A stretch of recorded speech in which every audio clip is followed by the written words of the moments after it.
Action.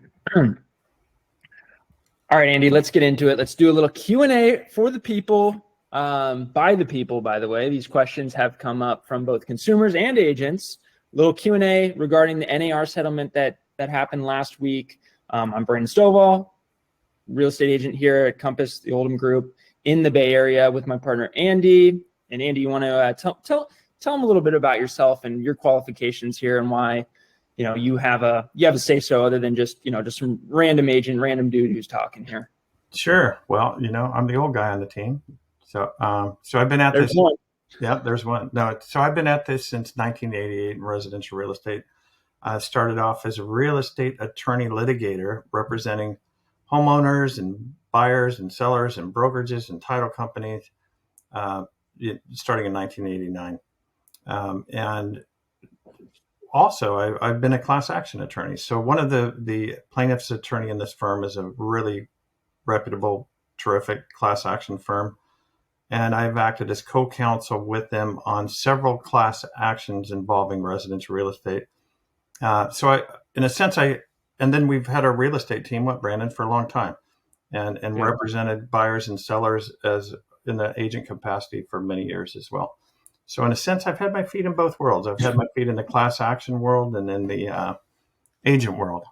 So you're seeing it from two different angles here, which slightly, you could have some bias, but also unbiased opinions about this, right? So yeah, I'd like to think so. Yeah. So to get into it, we got some hot questions. People are just, they're calling us, clients, current clients, past clients, they're calling us, texting us, asking a lot of these questions right here that we're going to pull up on the screen here for you. So once it loads. So one of the first questions about this NAR settlement that we're getting hit with a lot was who does this impact the most? Well, from a day-to-day perspective, you have to look at who it impacts the most is the real estate consumer, the buyer and seller, and the real estate agent servicing them. Now, the lawsuit really addresses MLSs and a lot of other things, but let's just focus on from a day-to-day perspective, it impacts the consumer and their agent. Yeah. Yeah. Okay. So you mostly the consumer, their agent, right? Which kind of leads me to that next question is because of this settlement, it's going to change how buyer's agents are getting paid, right? So who is going to be paying the buyer's agent fee? To answer that question, it's probably best to understand how it currently exists, right? And how typically a buyer's agent is paid. So in the past, the majority of times a buyer's agent was paid from the cooperation rate that a listing agent provided. So what that means, a listing agent would sign a listing agreement with their seller. And as part of that listing agreement, the listing brokerage would decide they were going to cooperate, or the buyer's agent would earn a certain percentage of that commission at close of escrow. So if I, as a seller, signed a listing agreement and I agreed to pay you 6%, one of the questions that listing agent should have asked you is, how much do you want to cooperate? Meaning, how much should a buyer's agent earn by bringing us a buyer? And in the past, that typical amount was 2.5% to 3%, and it was set forth in the MLS so that a buyer's agent could look for homes for their client. And in that MLS description, there was a section that would say, listing agent is cooperating X percentage. Yeah. And that was typically how a buyer's agent was paid. Okay. So now going forward, the compensation for the buyer's agent, right? That's something that's going to be obviously changed here, right? So right. So the lawsuit really wanted to say that it's not beneficial for a buyer or a seller, but more specifically a seller, for that to be part of the MLS description. Because the fear was that buyer's agents wouldn't be serving their client as good as they should be because they're shopping for the highest cooperation rate than shopping on behalf of the buyer, and that sellers were not informed well about this cooperation rate, and that brokerages basically dictated that rate for the benefit of the brokerages and the agent and not for the benefit of the consumer. So what you have to look at as a consumer and as an agent is, okay, well, it's been uncoupled. Now they do not want that cooperation rate set forth in the MLS. That's part of the settlement. I shouldn't say they don't want. Part of the settlement says that cooperation won't be in the MLS, and that agents should negotiate independent of the other agent with their client about what they earn. So a buyer's agent should now enter into an agreement with their agent. I'm sorry, a buyer's agent should enter into an agreement with their buyer that dictates how they're paid. So who can pay the buyer's agent? The seller can still pay them from the cooperation rate. A buyer can pay them independently as part of the agreement, or they can get paid from a concession written into the contract. Now, So none of that's really changed, Brandon. It's just become more transparent that those fees can be uncoupled. right. And that's kind of leads me to these next two questions here, right? Question number 3, a lot of people have been asking, especially agents, right? How does a buyer's agent guarantee they get paid rather than question if? So how is a buyer's agent now going to guarantee that they're getting paid? Because going forward, right, if the seller's not guaranteeing any commission to be paid, how is this going to guarantee a buyer or buyer's agent? So now part of the settlement says that before I, as your agent, can show you a property, Mr. Buyer, I have to enter into an agreement with you describing how I'm going to get paid. So as a buyer, you should be asking that question. How are you going to get paid, Mr. Agent? And what is my obligation to you to pay that? So I shouldn't say there's a guarantee, right? But the buyer agent agreement is going to determine how that buyer's agent is paid. Now, it may unfold that a seller's cooperating or offering concessions, or not cooperating, not offering concessions. But ultimately, it could be the buyer's responsibility to ensure that their agent gets paid if it's set forth in the agreement. So as a consumer, very important question. How much are you getting paid? Why am I paying you? What is your value? How are you earning this fee? And how are you going to get paid at close of escrow and the contract? All of those questions you should be asking as a buyer's agent. And a good agent is going to be more than happy. In fact, they're going to welcome the opportunity to tell their story to you and how they earn that commission. Right. Which makes complete sense. More transparent. I mean, it's going to be more transparent here anyways, right? And you've been throwing around a word here a couple of times up in question 2 and here in question 3. But it's specifically, what is a concession here? What does that word even mean? What is that? So what is that telling us? It's really, when we talked about concessions in the past, more often than not, it was like it was money given back to the buyer out of closing to offset a closing cost. So more often than not, that money was used to pay down a rate, right? So in other parts of the country, not so much the Bay Area, we would see sellers offer a concession up to 1% to the buyer to buy down the rate. We saw that a lot as interest rates have gone up. Now it might be that to be applied wherever buyer sees fit, right? So maybe a seller offers a concession and the buyer can choose where they want that to go. Do they want it to go to title and escrow fees? Do they want it to go to pay down a rate, lender fees? Do they want it to pay their buyer's agent? So really, a concession is just that, a concession from the seller to the buyer to offset fees. Okay. Yeah. I mean, that makes complete sense here. And then, I mean, just kind of segueing into this next one here, what if the buyer doesn't want to use their concession to pay their agent? So if they have, if they just have some sort of maybe loose agreement or something with said agent, said buyer's agent and said buyer, I mean, we kind of just hit on it right here with rate buy down, buyer's agent fees, title, escrow. There's some of the options that they can choose. But if that concession isn't credited, I don't know, this could be an interesting kind of an interesting topic. And somebody had asked us this question. So, I mean, do we have a true response yet to this one, or? Well, it's going to boil down to the buyer broker agreement, right? So before that agent can show you a home as a buyer, they should be, as of July 1, when these practices are promised to take effect, a buyer's agent is required to enter into a buyer broker agreement with you as a buyer.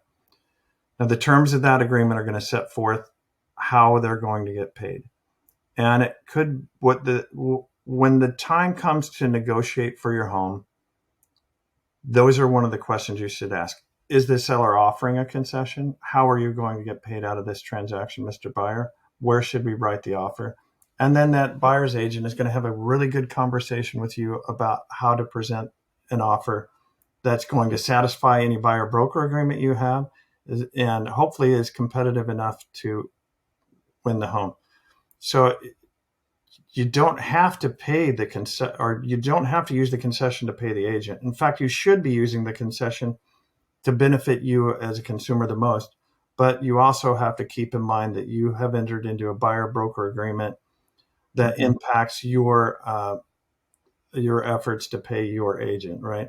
So, right. So it might be better for you to pay them out of escrow. It might be better for you to use a concession. It might be that the seller has offered a cooperation rate. So all of those are those are going to vary tremendously for each offer that you're going to make as a buyer. Yep. Yep. And you know what? I just kind of thinking about this now, right? There's going to be a lot of kind of what ifs in a way, kind of circling that topic. Like, are they doing this or are they doing that? Are they doing that or are they doing this? Right. There's so many different factors. And the one thing that kind of, I don't know, not necessarily like as an agent, right, kind of gets me on not like the best, most happy about all of this stuff is now when offers are being submitted, let's say let's say, Andy, you're representing the seller. I'm representing a buyer. There's 20 offers on this place, right? You're a great house. Your sellers are doing, going to blow this one out of the water.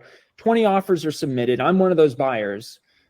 It's almost now your job will have to be to, in my opinion, to call the agents, or the agents are going to be calling you asking, hey, are you offering a concession or are you not?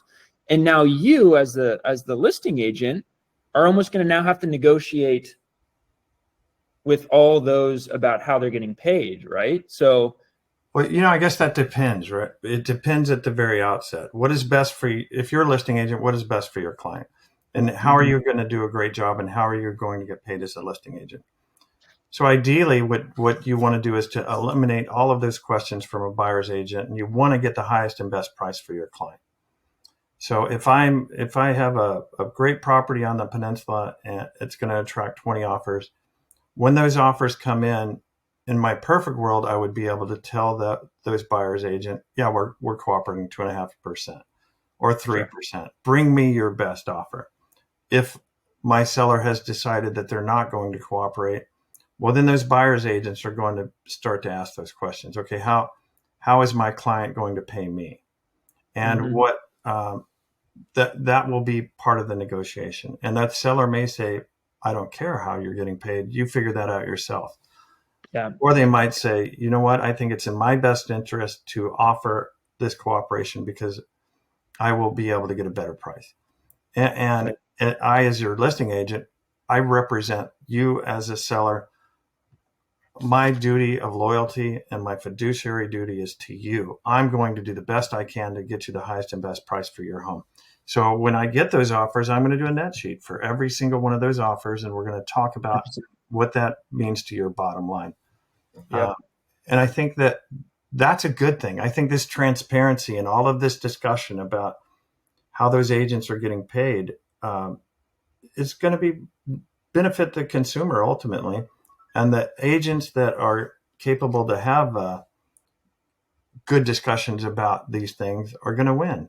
The agents that actually deliver value are the winners in this, as are the consumers. that are going to demand more transparency. Definitely. And that leads to the next question, right? Are commissions negotiable? Have they been negotiable? Are they going to continue being negotiable? Like what do you have to say about that? Commissions have always been negotiable, but it's easy for me to say commissions have always been negotiable. And what this lawsuit has done is intimated that they haven't been. Well, they have been, but now I think it'll be more apparent that commissions are negotiable, and that this decoupling of the listing commission and the buyer's commission are negotiable. So while they've always been negotiable, I think it's more transparent. And you as a consumer should always be making your agent defend their commission. Agents make a lot of money, and you as a consumer should say, why are you worth that money that I'm paying you? Why are you worth that 2.5%? Why are you worth that 3%, 4%, 5%, 6%? And a good agent is going to be able to show why they're worth that. And a good agent is worth that. A good agent's going to bring you a higher price. A good agent is going to protect you from liability and exposure. A good agent is going to be able to negotiate on your behalf, is going to be able to market your property tremendously well.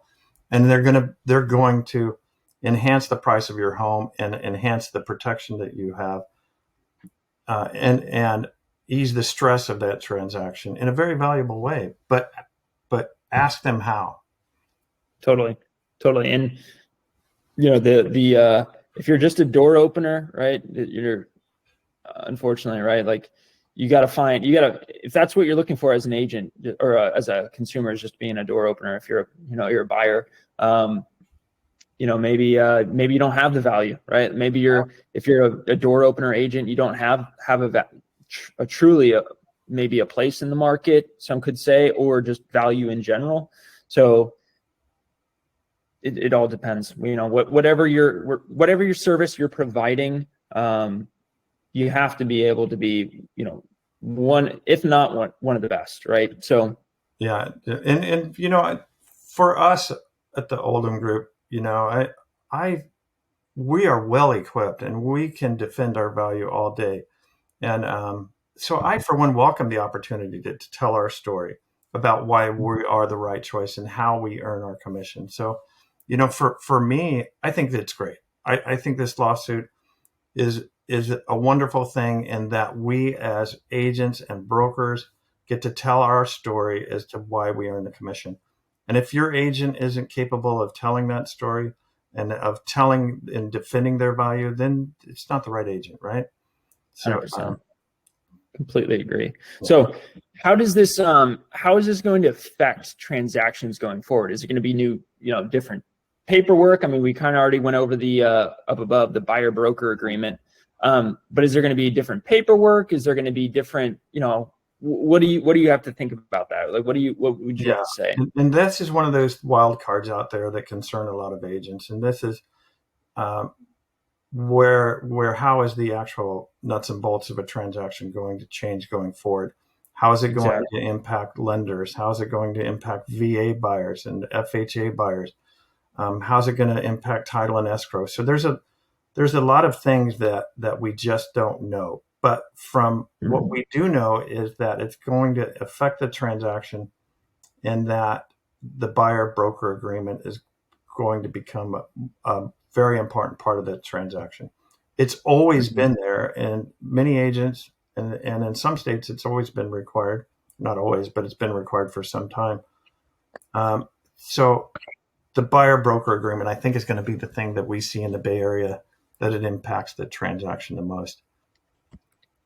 Yeah, I mean, because this could be either we write an offer on this house or we don't write an offer on this house if you're a buyer, right? Depending on what's going on with this whole buyer broker agreement, and if that does affect a transaction too, right? So getting into the next one here, number 8, and this could be it could go either way, right? This could be a sensitive one, but who's the real winner in this lawsuit? Well, aside from the actual lawsuit, right, and the judgment, and who's going to be the benefit of the judgment, I'm looking more towards who's the winner out of the practice changes. The practice changes are really, they're only 2 pages of the settlement of the agreement, but that's really where the big industry change is coming from. And the real winner is transparency. And in my opinion, the consumer always wins when things are transparent. And I'm happy about that. I'm really happy that consumers get to see or understand how agents earn their commission more. So consumer transparency and consumers are a big winner. The other big winner here are good professional agents. And the agents that have the ability to express their value and deliver that value are also big winners. So that, that begs the question, who are the losers? The losers are the agents that aren't able to express their value proposition and defend their value. Right. Yeah, they're going to get washed out, right? Yeah. Those, and I mean, this is literally like the next question here too, is what's going to happen to buyer's agents? I mean, let's say not the bad, I mean, I'd hate to talk about peers as being bad, but maybe the less, I don't know, competent or the less skilled agent, the less skilled buyer's agent is probably going to go away. The part-time agent. I mean, what's your opinion? Well, what I hope happens is that through this transparency, buyers understand the importance of a buyer agent. And if you, as a buyer, don't understand that, I'd love to talk to you. I'd love to do a buyer consultation with you so you can understand the importance of a very good buyer's agent. And what I think should happen is that consumers become more aware of the value that an agent delivers. And, you'll hear consumers say all the time, agents are way overpaid. And I can't disagree with that in some circumstances. If an agent is not an expert and they're not professional and they're not delivering value, they're not worth it. But if they are worth it. So I think what should happen is that those agents that are able to deliver their value are going to do really well. The agents that aren't able to deliver value, that don't have that level of professionalism and expertise, are not going to do well and are probably going to be forced out of the business. So great agents are going to do really well. Bad agents probably need to find another profession. And it'll be interesting to see how that rolls out over the next several years. And last question here, number 10, will in fact sellers end up making more money? Because this lawsuit was about disgruntled sellers in a way, right? This is where it kind of came into play where, we have to pay another 2.5% or 3%. What? So do you think in the end, sellers will end up making more money because they don't have to be paying the quote unquote buyer agent fee anymore? A seller typically focuses on their net regardless. So will that net increase for a seller? I don't think so. I think that maybe the net sheets will be more analyzed. Yeah. I think sellers do that now, but the focus has always been on the net. So I really think what's going to happen is that the market is going to dictate fair market value, right? So does that mean that ultimately the fees get compressed and sellers net more money because fees are compressed? And it's hard to say. I think that buyer's agents will have to defend their value. Listing agents will have to defend their value. I think that a good listing agent is always going to bring a higher net to their client because they're going to have better exposure through marketing. They're going to have better negotiation skills.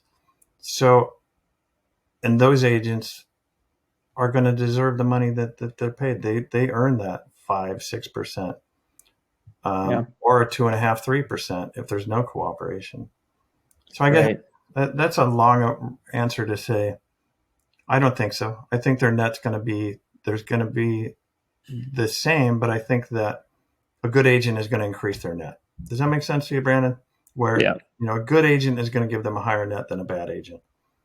It's not so, I mean, the news, the headlines, they all make it sound like this is such a beautiful thing because sellers are going to be netting more or making more money. I mean, it's always going to come down to the one for the home and also the agent too. So it's not like a clear-cut answer as if will sellers make more money here?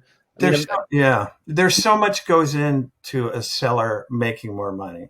It is your agent giving you good advice on how to prep your home for the market? Are they giving you the right exposure to their home?